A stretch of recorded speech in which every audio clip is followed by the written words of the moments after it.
কথিকা চ্যানেলের পক্ষ থেকে আপনাদের সবাইকে স্বাগত জানাচ্ছি আমাদের নিয়মিত আয়োজনে।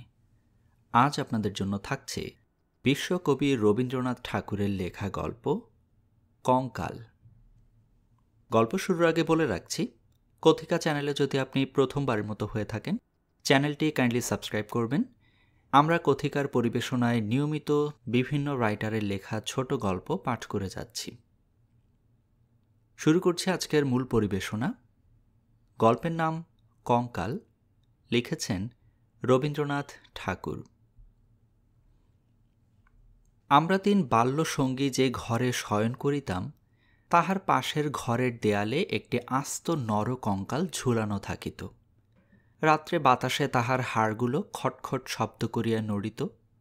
দিনের বেলায় আমাদিগকে সেই হাড় নাড়িতে হইত। আমরা তখন পণ্ডিত মহাশয়ের নিকট মেঘনাদ বধ এবং ক্যাম্বেল স্কুলের এক ছাত্রের কাছে অস্থিবিদ্যা পড়িতাম। আমাদের অভিভাবকের ইচ্ছা ছিল আমাদিগকে সহসা সর্ববিদ্যায় পারদর্শী করিয়া তুলিবেন। তাহার অভিপ্রায় কতদূর সফল হইয়াছে যাহারা আমাদিগকে জানেন, তাহাদের নিকট প্রকাশ করা বাহুল্য, এবং যাহারা জানেন না তাহাদের নিকট গোপন করাই শ্রেয়। তাহার পর বহুকাল অতীত হইয়াছে। ইতিমধ্যে সেই ঘর হইতে কঙ্কাল এবং আমাদের মাথা হইতে অস্থিবিদ্যা কোথায় স্থানান্তরিত হইয়াছে অন্বেষণ করিয়া জানা যায় না। অল্পদিন হইল, একদিন রাত্রে কোনো কারণে অন্যত্র স্থানাভাব হইতে আমাকে সেই ঘরে শয়ন করিতে হয়। অনভ্যাসবশত ঘুম হইতেছে না। এপাশ ওপাশ করিতে করিতে গির্জার ঘড়িতে বড় বড় ঘণ্টাগুলো প্রায় সব কটা বাজিয়া গেল। এমন সময়ে ঘরের কোণে যে তেলের সেজ জ্বলিতেছিল, সেটা প্রায় মিনিট 5 ধরিয়া খাইতে খাইতে একেবারে নিবিয়া গেল। ইতিপূর্বেই আমাদের বাড়িতে 2-1টা দুর্ঘটনা ঘটিয়াছে, তাই এই আলো নেবা হইতে সহজেই মৃত্যুর কথা মনে উদয় হইল। মনে হইল, এই যে রাত্রি 2 প্রহরে একটি দীপশিখা চিরান্ধকারে মিলাইয়া গেল, প্রকৃতির কাছে ইহাও যেমন, আর মানুষের ছোট ছোট প্রাণ শিখা কখনো দিনে কখনো রাত্রে হঠাৎ নিবিয়া বিস্মৃত হইয়া যায়, তাহাও তেমনি। ক্রমে সেই কঙ্কালের কথা মনে পড়িল। তাহার জীবিতকালের বিষয় কল্পনা করিতে করিতে সহসা মনে হইল, একটি চেতন পদার্থ অন্ধকারে ঘরের দেওয়াল হাতড়াইয়া আমার মশারির চারিদিকে ঘুরিয়া ঘুরিয়া বেড়াইতেছে। তাহার ঘন ঘন নিঃশ্বাসের শব্দ শোনা যাইতেছে। সে যেন কি খুঁজিতেছে, পাইতেছে না, এবং দ্রুততর বেগে ঘরময় প্রদক্ষিণ করিতেছে। নিশ্চয়ই বুঝিতে পারিলাম সমস্তই আমার নিদ্রাহীন উষ্ণ মস্তিষ্কের কল্পনা, এবং আমার এই মাথার মধ্যে বো বো করিয়া যে রক্ত ছুটিতেছে, তাহাই দ্রুত পদশব্দের মতো শুনাইতেছে। কিন্তু তবু গা ছমছম করিতে লাগিল। জোর করিয়া এই অকারণ ভয় ভাঙিবার জন্য বলিয়া উঠিলাম, কেউ? পদশব্দ আমার মশারির কাছে আসিয়া থামিয়া গেল, এবং একটা উত্তর শুনিতে পাইলাম, আমি আমার সেই কঙ্কালটা কোথায় গেছে তাই খুঁজিতে আসিয়াছি। আমি ভাবিলাম, নিজের কাল্পনিক সৃষ্টির কাছে ভয় দেখানো কিছু নয়।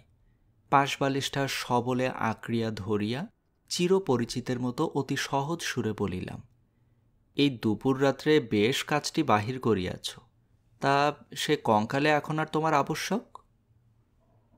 অন্ধকারে মশারির অত্যন্ত নিকট হইতে উত্তর আসিল, বল কি, আমার বুকের হাড় যে তাহারই মধ্যে ছিল, আমার 26 বৎসরের যৌবন যে তাহার চারিদিকে বিকশিত হইয়াছিল, একবার দেখিতে ইচ্ছা করে না? আমি তৎক্ষণাৎ বলিলাম, হ্যাঁ, কথাটা সঙ্গত বটে, তা তুমি সন্ধান করোগে যাও, আমি একটু ঘুমাইবার চেষ্টা করি। সে বলিল, তুমি একলা আছো বুঝি? তবে একটু বসি, একটু গল্প করা যাক। 35 বৎসর পূর্বে আমিও মানুষের কাছে বসিয়া মানুষের সঙ্গে গল্প করিতাম। এই 35টা বৎসর আমি কেবল শ্মশানের বাতাসে হু হু শব্দ করিয়া বেড়াইয়াছি। আজ তোমার কাছে বসিয়া আরেকবার মানুষের মতো গল্প করিয়া লই। অনুভব করিলাম আমার মশারির কাছে কে বসিল। নিরুপায় দেখিয়া আমি বেশ একটু উৎসাহের সহিত বলিলাম, সেই ভালো, যাহাতে মন বেশ প্রফুল্ল হইয়া উঠে, এমন একটা কিছু গল্প বলো। সে বলিল, সবচেয়ে মজার কথা যদি শুনিতে চাও তো আমার জীবনের কথা বলি। গির্জার ঘড়িতে ঢং ঢং করিয়া 2টা বাজিল। যখন আমি মানুষ ছিলাম এবং ছোট ছিলাম তখন এক ব্যক্তিকে যমের মতো ভয় করিতাম। তিনি আমার স্বামী। মাছকে বড়শি দেয়া ধরিলে তাহার যেমন মনে হয়, আমারও সেরূপ মনে হইত। অর্থাৎ কোন এক সম্পূর্ণ অপরিচিত জীব যেন বড়শিতে গাঁথিয়া আমাকে আমার স্নিগ্ধ গভীর জন্ম জলাশয় হইতে টান মারিয়া ছিনিয়া লইয়া যাইতেছে। কিছুতেই তাহার হাত হইতে পরিত্রাণ নাই। বিবাহের 2 মাস পরেই আমার স্বামীর মৃত্যু হইল এবং আমার আত্মীয় স্বজনেরা আমার হইয়া অনেক বিলাপ পরিতাপ করিলেন। আমার শ্বশুর অনেকগুলি লক্ষণ মিলাইয়া দেখিয়া শাশুড়িকে কহিলেন, শাস্ত্রে যাহাকে বলে 20 কন্যা, এ মেয়েটি তাই। সে কথা আমার স্পষ্ট মনে আছে। শুনিতেছ কেমন লাগিতেছে? আমি বলিলাম, বেশ, গল্পের আরম্ভটি বেশ মজার। তবে শোনো। আনন্দে বাপের বাড়ি ফিরিয়া আসিলাম। ক্রমে বয়স বাড়িতে লাগিল। লোকে আমার কাছে লুকাইতে চেষ্টা করিল, কিন্তু আমি নিজে বেশ জানিতাম আমার মতো রূপসী এমন যেখানে সেখানে পাওয়া যায় না। তোমার কি মনে হয়? খুব সম্ভব, কিন্তু আমি তোমাকে কখনো দেখি নাই। দেখো নাই? কেন? আমার সেই কঙ্কাল? আমি ঠাট্টা করিতেছি। তোমার কাছে কি করিয়া প্রমাণ করিব যে সেই 2টো শূন্য চক্ষু কোটরের মধ্যে বড় বড় টানা 2টি কালো চোখ ছিল এবং রাঙা ঠোঁটের উপরে যে মৃদু হাসিটুকু মাখানো ছিল, এখনকার অনাবৃত দন্তসার বিকট হাস্যের সঙ্গে তার কোনো তুলনাই হয় না। এবং সেই কয়খানা দীর্ঘ শুষ্ক অস্থিখণ্ডের উপর এত লালিত্য, এত লাবণ্য, যৌবনের এত কঠিন কোমল নিটোল পরিপূর্ণতা প্রতিদিন প্রস্ফুটিত হইয়া উঠিতেছিল। তোমাকে তাহা বলিতে গেলে হাসি পায় এবং রাগও ধরে। আমার সেই শরীর হইতে যেই অস্থিবিদ্যা শেখা যাইতে পারে তাহা তখনকার বড় বড় ডাক্তারেরাও বিশ্বাস করিত না। আমি জানি একজন ডাক্তার তাহার কোনো বিশেষ বন্ধুর কাছে আমাকে কনকচাপা বলিয়াছিলেন। তাহার অর্থ এই, পৃথিবীর আর সকল মনুষ্যই অস্থিবিদ্যা এবং শরীরতত্ত্বের দৃষ্টান্তস্থল ছিল, কেবল আমি সৌন্দর্যরূপী ফুলের মতো ছিলাম। আমি যখন চলিতাম তখন আপনি বুঝিতে পারিতাম যে একখণ্ড হীরা নড়াইলে তাহার চারিদিক হইতে যেমন আলো ঝকমক করিয়া ওঠে, আমার দেহের প্রত্যেক গতিতে তেমনি সৌন্দর্যের ভঙ্গি নানা স্বাভাবিক হিল্লোলে চারিদিকে ভাঙিয়া পড়িত। আমি মাঝে মাঝে অনেকক্ষণ ধরিয়া নিজের হাত দুখানি নিজে দেখিতাম। পৃথিবীর সমস্ত উদ্যত পৌরুষের মুখে রাশ লাগাইয়া মধুরভাবে বাগাইয়া ধরিতে পারে এমন 2খানি হাত। সুভদ্রা যখন অর্জুনকে লইয়া দৃপ্ত ভঙ্গিতে আপনার বিজয়রথ বিস্মিত 3 লোকের মধ্য দিয়া চালাইয়া লইয়া গিয়াছিলেন, তাহার বোধ করি এইরূপ 2খানি অস্থূল সুঢল বাহু, আরক্ত করতল এবং লাবণ্য শিখার মতো অঙ্গুলি ছিল। কিন্তু আমার সেই নির্লজ্জ নিরাভরণ চিরবৃদ্ধ কঙ্কাল তোমার কাছে আমার নামে মিথ্যা সাক্ষ্য দিয়াছে। আমি তখন নিরুপায় নিরুত্তর ছিলাম। এই জন্য পৃথিবীর সবচেয়ে তোমার উপর আমার বেশি রাগ। ইচ্ছা করে আমার সেই 16 বছরের জীবন্ত যৌবন তাপে উত্তপ্ত আরক্তিম রূপখানি একবার তোমার চোখের সামনে দাঁড় করাই, বহু কালের মতো তোমার 2 চক্ষে নিদ্রা ছুটাইয়া দিক, তোমার অস্থিবিদ্যাকে অস্থির করিয়া দেশ ছাড়া করি। আমি বলিলাম, তোমার গা যদি থাকিত তো গা ছুঁইয়া বলিতাম সে বিদ্যার লেশমাত্র আমার মাথায় নাই, আর তোমার সেই ভুবনমোহন পূর্ণ যৌবনের রূপ রজনীর অন্ধকার পটের উপরে জাজল্যমান হইয়া ফুটিয়া উঠিয়াছে। আর অধিক বলিতে হইবে না। আমার কেহ সঙ্গিনী ছিল না। দাদা প্রতিজ্ঞা করিয়াছিলেন বিবাহ করিবেন না। অন্তঃপুরে আমি একা, বাগানের গাছতলায় আমি একা বসিয়া থাকিতাম। সমস্ত পৃথিবী আমাকেই ভালোবাসিতেছে, সমস্ত তারা আমাকে নিরীক্ষণ করিতেছে। বাতাস ছল করিয়া বারবার দীর্ঘ নিঃশ্বাসে পাশ দিয়া চলিয়া যাইতেছে, এবং যে তৃণাসনে পা 2টি মেলিয়া বসিয়া আছি তাহার যদি চেতনা থাকিত তবে সে পুনর্বার অচেতন হইয়া যাইত। পৃথিবীর সমস্ত যুবা পুরুষ ওই তৃণপুঞ্জরূপে দল বাঁধিয়া নিস্তব্ধে আমার চরণবর্তী হইয়া দাঁড়াইয়াছে, এইরূপ আমি কল্পনা করিতাম। হৃদয়ে অকারণে কেমন বেদনা অনুভব হইত। দাদার বন্ধু শশী শেখর যখন মেডিকেল কলেজ হইতে পাশ হইয়া আসিলেন, তখন তিনি আমাদের বাড়ির ডাক্তার হইলেন। আমি তাহাকে পূর্বে আড়াল হইতে অনেকবার দেখিয়াছি।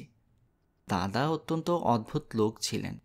পৃথিবীটাকে যেন ভালো করিয়া চোখ মিলিয়া দেখিতেন না। সংসারটা যেন তাহার পক্ষে যথেষ্ট ফাঁকা নয়, এই জন্য সরিয়া সরিয়া একেবারে প্রান্তে গিয়া আশ্রয় লইয়াছেন। তাহার বন্ধুর মধ্যে এক শশী শেখর। এই জন্য বাহিরের যুবকদের মধ্যে আমি এই শশী শেখরকেই সর্বদা দেখিতাম, এবং যখন আমি সন্ধ্যাকালে পুষ্প তরুতলে সম্রাজ্ঞীর আসন গ্রহণ করিতাম, তখন পৃথিবীর সমস্ত পুরুষ জাতি শশী শেখরের মূর্তি ধরিয়া আমার চরণাগত হইত। শুনিতেছ, কি মনে হইতেছে? আমি স্বনিঃশ্বাসে বলিলাম, মনে হইতেছে শশী শেখর হইয়া জন্মিলে বেশ ভালো হইত। আগে সবটা শোনো। একদিন বাদলার দিনে আমার জ্বর হইয়াছে। ডাক্তার দেখিতে আসিয়াছেন। সেই প্রথম দেখা। আমি জানলার দিকে মুখ করিয়াছিলাম।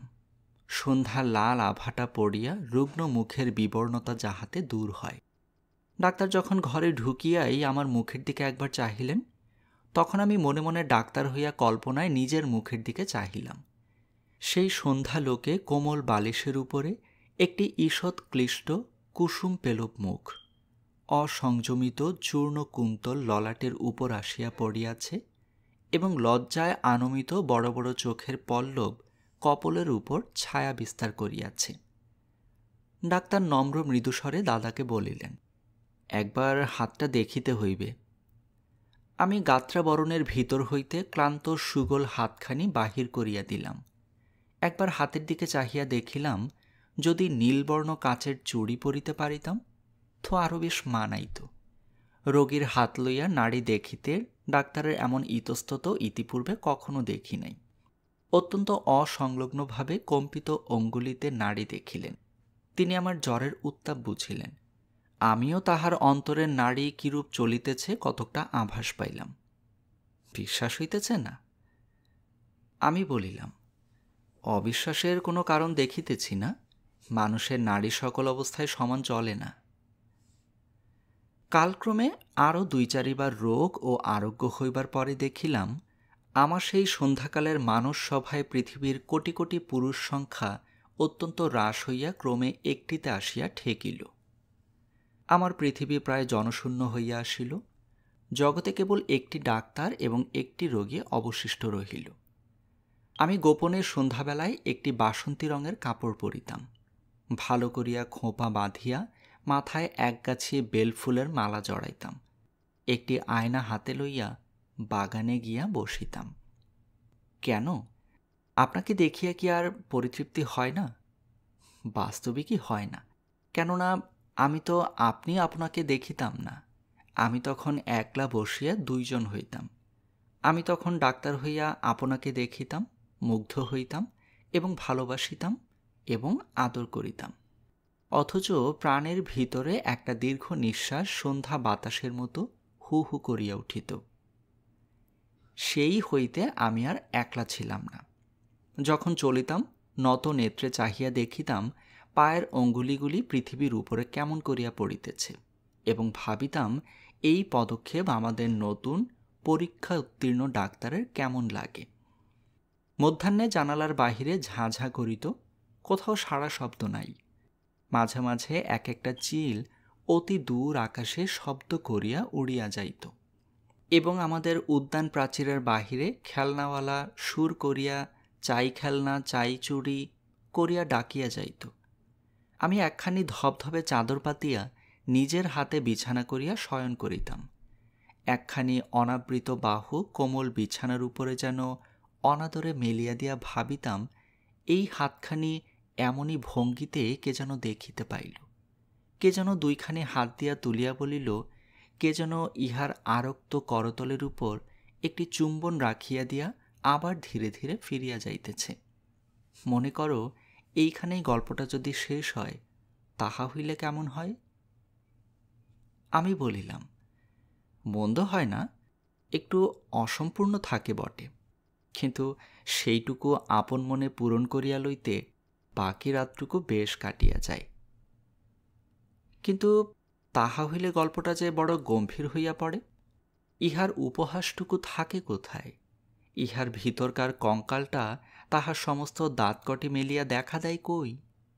তারপরে শোনো, একটুখানি পসার হইতেই আমাদের বাড়ির একতলায় ডাক্তার তাহার ডাক্তারখানা খুলিলেন। তখন আমি তাহাকে মাঝে মাঝে হাসিতে হাসিতে ঔষধের কথা, বিষের কথা, কি করিলে মানুষ সহজে মরে, এই সকল কথা জিজ্ঞাসা করিতাম।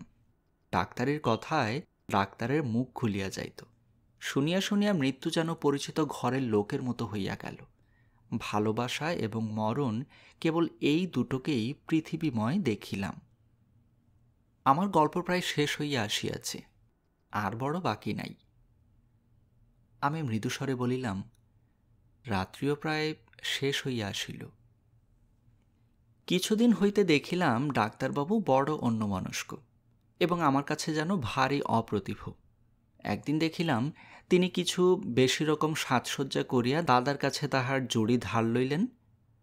রাত্রে কোথায় যাইবেন? আমি আর থাকিতে পারিলাম না। দাদার কাছে গিয়া নানা কথার পর জিজ্ঞাসা করিলাম, হ্যাঁ দাদা, ডাক্তারবাবু আজ জুড়ি লইয়া কোথায় যাইতেছেন? সংক্ষেপে দাদা বলিলেন, মরিতে। আমি বলিলাম, না, সত্য করিয়া বলো না। তিনি পূর্বাপেক্ষা কিঞ্চিৎ খোলসা করিয়া বলিলেন, বিবাহ করিতে। আমি বললাম, সত্য নাকি? বলিয়া অনেক হাসিতে লাগিলাম। অল্পে অল্পে শুনিলাম এই বিবাহে ডাক্তার 12,000 টাকা পাইবেন। কিন্তু আমার কাছে এ সংবাদ গোপন করিয়া আমাকে অপমান করিবার তাৎপর্য কি? আমি কি তাহার পায়ে ধরিয়া বলিয়াছিলাম যে এমন কাজ করিলে আমি বুক ফাটিয়া মরিব? পুরুষদের বিশ্বাস করিবার জো নাই। পৃথিবীতে আমি একটিমাত্র পুরুষ দেখিয়াছি এবং এক মুহূর্তে সমস্ত জ্ঞান লাভ করিয়াছি। ডাক্তার রোগী দেখিয়া সন্ধ্যার পূর্বে ঘরে আসিলে আমি প্রচুর পরিমাণে হাসিতে হাসিতে বলিলাম, কি ডাক্তার মহাশয়, আজ নাকি আপনার বিবাহ? আমার প্রফুল্লতা দেখিয়া ডাক্তার যে কেবল অপ্রতিভ হইলেন তাহা নহে, ভারী বিমর্ষ হইয়া গেলেন। জিজ্ঞাসা করিলাম, বাজনাবাদ্য কিছু নাই যে? শুনিয়া তিনি ঈষৎ একটু নিঃশ্বাস ফেলিয়া বলিলেন, বিবাহ ব্যাপারটা কি এতই আনন্দের?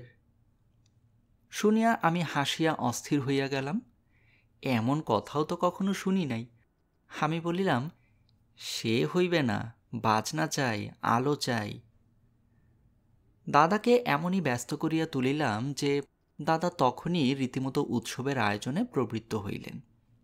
আমি কেবলই গল্প করিতে লাগিলাম, বধূ ঘরে আসিলে কি হইবে, কি করিব? জিজ্ঞাসা করিলাম, আচ্ছা ডাক্তার মহাশয়, তখনও কি আপনি রোগীর নাড়ি টিপিয়া বেড়াইবেন? যদিও মানুষের বিশেষত পুরুষের মনটা দৃষ্টিগোচর নয়, তবু আমি শপথ করিয়া বলিতে পারি কথাগুলি ডাক্তারের বুকে শেলের মতো বাজিতেছিল। অনেক রাত্রে লগ্ন। সন্ধ্যাবেলায় ডাক্তার ছাতের উপর বসিয়া দাদার সহিত 2-1 পাত্র মদ খাইতেছিলেন। দুজনেরই এই অভ্যাসটুকু ছিল। ক্রমে আকাশে চাঁদ উঠিল। আমি হাসিতে হাসিতে আসিয়া বলিলাম, ডাক্তারমশাই ভুলিয়া গেলেন নাকি? যাত্রার যে সময় হইয়াছে। এইখানে একটা সামান্য কথা বলা আবশ্যক। ইতিমধ্যে আমি গোপনে ডাক্তারখানায় গিয়া খানিকটা গুড়া সংগ্রহ করিয়া আনিয়াছিলাম এবং সেই গুড়ার কিয়দংশ সুবিধামতো অলক্ষিতে ডাক্তারের গ্লাসে মিশাইয়া দিয়াছিলাম। কোন গুড়া খাইলে মানুষ মরে ডাক্তারের কাছে শিখিয়াছিলাম। ডাক্তার এক চুমুকে গ্লাসটি শেষ করিয়া কিঞ্চিৎ আর্দ্র গদগদ কণ্ঠে আমার মুখের দিকে মর্মান্তিক দৃষ্টিপাত করিয়া বলিলেন, তবে চলিলাম। বাঁশি বাজিতে লাগিল। আমি একটি বেনারসি শাড়ি পরিলাম। যতগুলি গহনা সিন্ধুকে তোলা ছিল সবগুলি বাহির করিয়া পরিলাম। সিঁথিতে বড় করিয়া সিঁদুর দিলাম। আমার সেই বকুলতলায় বিছানা পাতিলাম। বড় সুন্দর রাত্রি। ফুটফুটে জ্যোৎস্না সুপ্ত জগতের ক্লান্তি হরণ করিয়া দক্ষিণে বাতাস বহিতেছে। জুই আর বেলফুলের গন্ধে সমস্ত বাগান আমোদ করিয়াছে। বাঁশির শব্দ যখন ক্রমে দূরে চলিয়া গেল, জ্যোৎস্না যখন অন্ধকার হইয়া আসিতে লাগিল, এই তরু পল্লব এবং আকাশ এবং আজন্মকালের ঘর দুয়ার লইয়া পৃথিবী যখন আমার চারদিক হইতে মায়ার মতো মিলাইয়া যাইতে লাগিল, তখন আমি নেত্র নিমীলন করিয়া হাসিলাম। ইচ্ছা ছিল যখন লোকে আসিয়া আমাকে দেখিবে, তখন এই হাসিটুকু যেন রঙিন নেশার মতো আমার ঠোঁটের কাছে লাগিয়া থাকে। ইচ্ছা ছিল যখন আমার অনন্ত রাত্রির বাসর ঘরে ধীরে ধীরে প্রবেশ করিব, তখন এই হাসিটুকু এখান হইতেই মুখে করিয়া লইয়া যাইব। কোথায় বাসর ঘর? আমার সে বিবাহের বেশ কোথায়? নিজের ভেতর হইতে একটা খটখট শব্দে জাগিয়া দেখিলাম আমাকে লইয়া 3টা বালক অস্থিবিদ্যা শিখিতেছে। বুকের যেখানে সুখ দুঃখ দুক করিত এবং যৌবনের পাপড়ি প্রতিদিন একটি একটি করিয়া প্রস্ফুটিত হইত, সেইখানে বেত্র নির্দেশ করিয়া কোন অস্থির কি নাম মাস্টার শিখাইতেছে। আর সেই যে অন্তিম হাসিটুকু ওষ্ঠের কাছে ফুটাইয়া তুলিয়াছিলাম, তাহার কোনো চিহ্ন দেখিতে পাইয়াছিলাম কি? গল্পটা কেমন লাগিল? আমি বলিলাম, গল্পটি বেশ প্রফুল্লকর। এমন সময় প্রথম কাক ডাকিল। জিজ্ঞাসা করিলাম, এখনো আছো কি? কোনো উত্তর পাইলাম না। ঘরের মধ্যে ভোরের আলো প্রবেশ করিল। গল্পের সমাপ্তি এখানেই।